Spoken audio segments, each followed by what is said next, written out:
Hello guys, welcome to my new video. So finally এতদিনে আমি সময় পেয়েছি ফাদার্স ডে ভিডিওটা এডিট করার। আর যথারীতি আমরা মাদার্স ডে পালন করেছিলাম, ফাদার্স ডে তো পালন করতেই হবে। এখানে একদিনেই পুরবী আন্টির বার্থডে আর ফাদার্স ডে সেলিব্রেট করা হয়েছে, তাই জন্য দুটো কেক নিয়েছিলাম আর গোলাপ নিয়েছিলাম। আর আগে থেকে আমরা গিফটটা কিনে রেখেছিলাম বাবাদের জন্য, সেটা হলো গিয়ে টি শার্ট। অন্যান্য বারের মতো এইবারও শান্তনু আঙ্কেল রান্না করেছে চিকেন কষা, আর রুটিটা কেনানো হয়েছিল। আর আমাদের স্ন্যাক্সে ছিল চিকেন পকোড়া। প্রথমে আমরা প্যাকেট থেকে কেকটা খুলে রেডি হয়েছিলাম কেকটা কাটাতে যাবো বলে, তারপরে দেখছি আবার বললো কিছুক্ষণ দাঁড়া, পরে কাটানো হবে। দেন আমরা স্ন্যাক্স নিয়ে বসে পড়েছিলাম 10:30টার সময়। দেন আমরা 11টার সময় কেক কাটিয়েছি।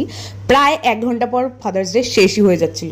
যাই হোক, দেন পুরবী আন্টি কেক কাটিং করলো, আর ওখানে সবাই সবার ফাদার্স ডের জন্য নিজের হাতে গ্রিটিংস কার্ড বানাচ্ছিল, যেটা আমাদের খুব নস্টালজিয়া ব্যাপারটা।